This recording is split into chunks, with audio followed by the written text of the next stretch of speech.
Hello everyone, I'm Joe Ackourey, and welcome to the Fly of the Week.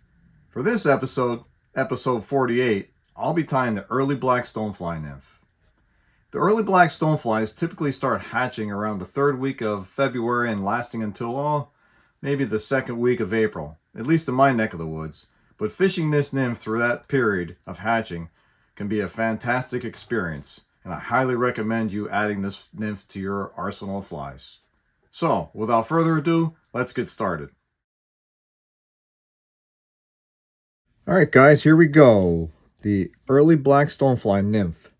Start by placing your hook in the vise, making sure that the shank of the hook is parallel to the tabletop. And begin to cover the entire shank of the hook with thread, starting from the eye and moving back.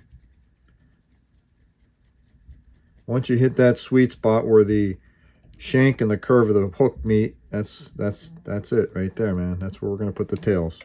So the tails for this fly, for the pattern, for my pattern here, I like to use Black Goose Biots. And notice there's a whole host of them, so to speak. There's a ton of them.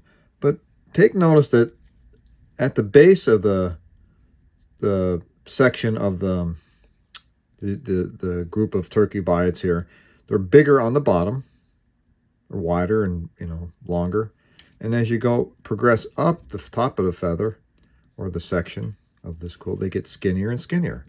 So this is a nymph, typically sizes 14, 16s, and 18s.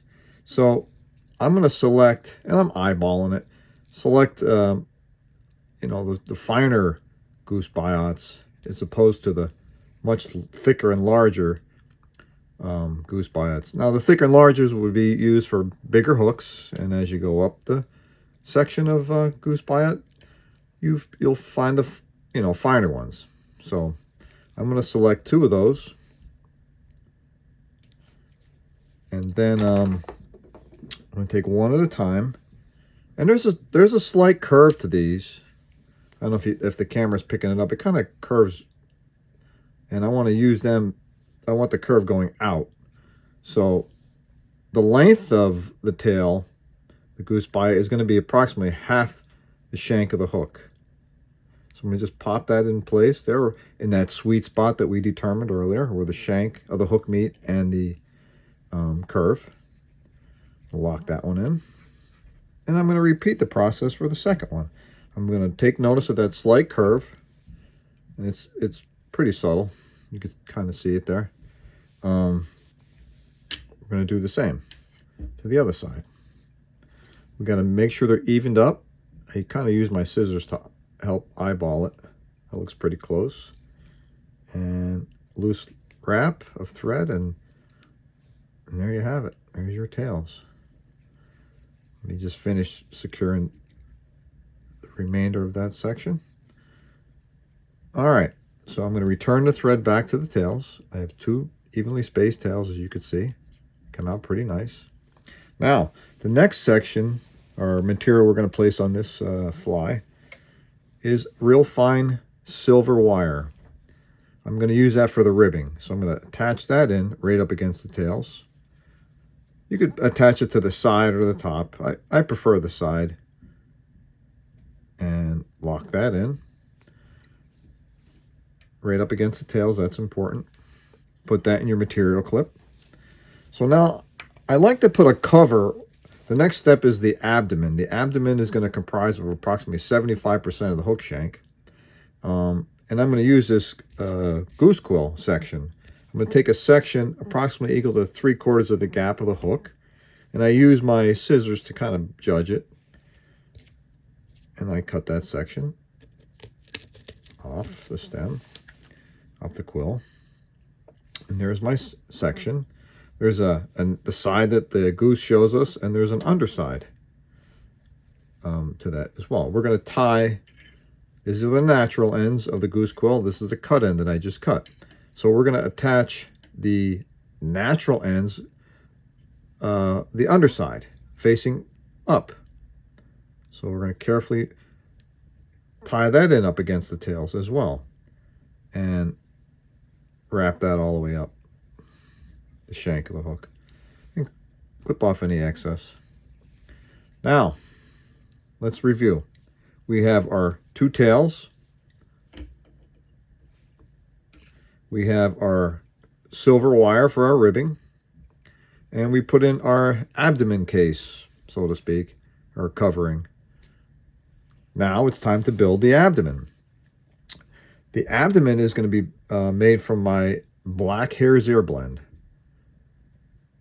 I'm going to just draw a little bit of that Hare's ear blend, attach it to the thread, and form my noodle. Wet my fingers a little bit and start attaching this fur blend to the thread and slide that right to the shank of the hook. And I'm going to carefully start to build a skinny, tapered body. See, I'm going a little bit too heavy. Let me back it off a little bit. Their abdomens on these stoneflies, these early blacks, are really thin. And I'm going to imitate that as best as possible. There we go. And just gradually overlap your wraps to achieve that nice taper that you're looking for. And again, it's a subtle taper. That's good enough right there, guys. That's 75% of the shank of the hook. I'm going to pull some of that remainder of that fur blend off. And that's complete. You can see the nice taper. So in review, we have our tails, our two tails, our ribbing, which is silver wire, fine silver wire, our abdomen, abdomen case cover, which is a section of Goose Quill. The darker the better.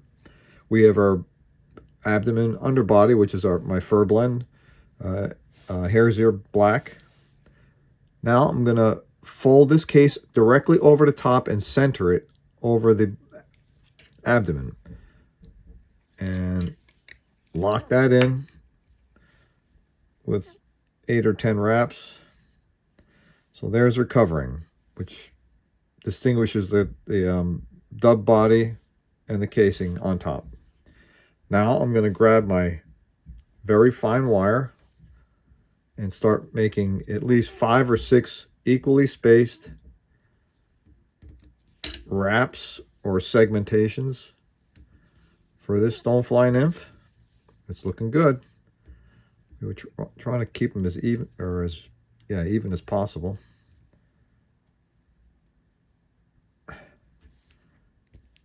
Excellent. And I'm torquing down on this pretty hard. So tie that in with at least 8 wraps. Sometimes I like to back it up and wraps on top of that to prevent it from slipping. So there you have it, the finished abdomen. Looking pretty good, guys. Now it's time to build the thorax. So to build the thorax, which comprises the rest of the shank of the hook, I have this big gap here of thread, because that's where I tied down, and then I have I'm going to use the same section of goose wing section, quill section, for my thorax cover. That's what I did for the abdomen cover. I need to kind of reverse this back and wrap on top of that to connect it right back to the abdomen cover, like so. There you go. Now it's all one piece. Now we're gaining some momentum here. It's looking good, and we're almost completed with this fly. So the next step calls for the legs. And the legs are going to be made from a softer hackle, a natural black soft hackle. And you want to size it accordingly. This is a size 14 nymph hook. And I want these barbels, these hackle fibers, to be about 1.5 gaps. So I selected that hackle. Notice that there's a natural curve to this hackle. Curves down or up. I want it curving, when I tie it in, I want to curve down over the fly. So I'm going to start by removing all this downy fuzz on both sides or either side of the hackle, exposing the stem. I'm going to tie the stem in on the side, on my side. Make sure it's secure. Clip off that excess stem. Okay, now we have to build a thorax, and we're going to use the same fur blend, my black Hare dubbing. Draw out little bits of that. Attach that to your thread, forming a perfect noodle. Looking good. The thorax will be noticeably bigger or thicker than the abdomen. So we're just going to slowly build, probably 2 layers of this blend. There we go. Looks good. Looks a little bulky right now, but the end result will be perfect. Now, I'm going to grab my hackle pliers and grab this hackle and start to wrap. The first wrap is going to be right up against the wing case. Second wrap is going to be right directly in the middle. I'm going to chase this with my bobbin to further secure these wraps, and then go right to the eye of the hook. There's enough room in there to make a nice foundation of thread in preparation for the wing case cover. I'll clean up the rest of this later. But I'm going to, now that I have the legs wrapped, I'm going to clip off all the hackle fibers on top and eventually on underneath. I'm going to grab my wing case, fold it over, pull it relatively tight, sneak a thread wrap in there.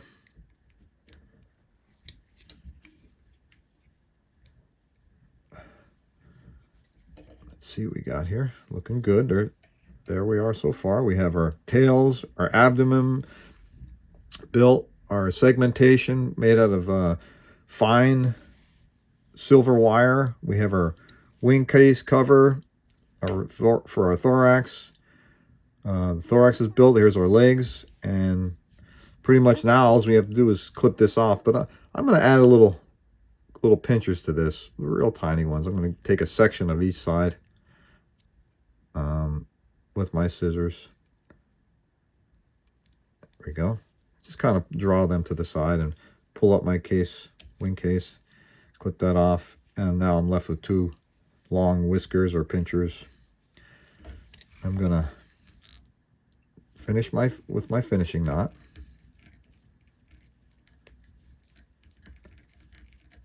Okay, very good.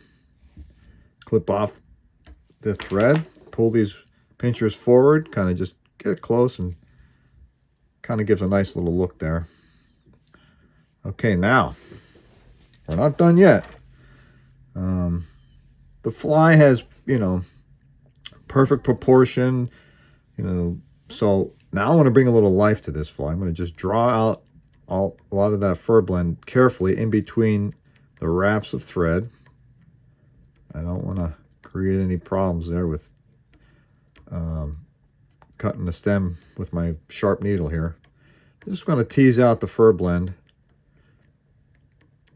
carefully and give it a little bit more life.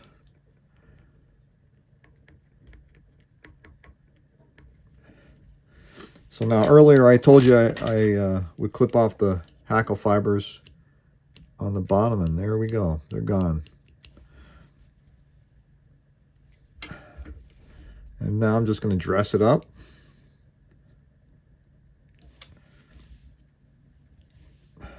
Get my head cement.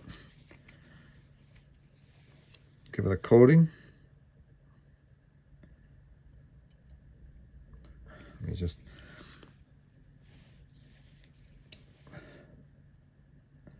Oh, looks like it's blocked here. I'll just... Here we go. Cover the entire wing case and abdomen case with the head cement and kind of press your nymph flat a little bit. And that's it, guys. Another effective nymph pattern for early season activity. You know, when these nymphs start migrating to the shorelines in late February, all of March, and maybe a little bit beyond that, a little bit into April, this is a great nymph to have. Early Black Stonefly Nymph. Thank you guys for joining me today at the Fly of the Week, and I'm looking forward to seeing you in my next episode. Tight lines, guys.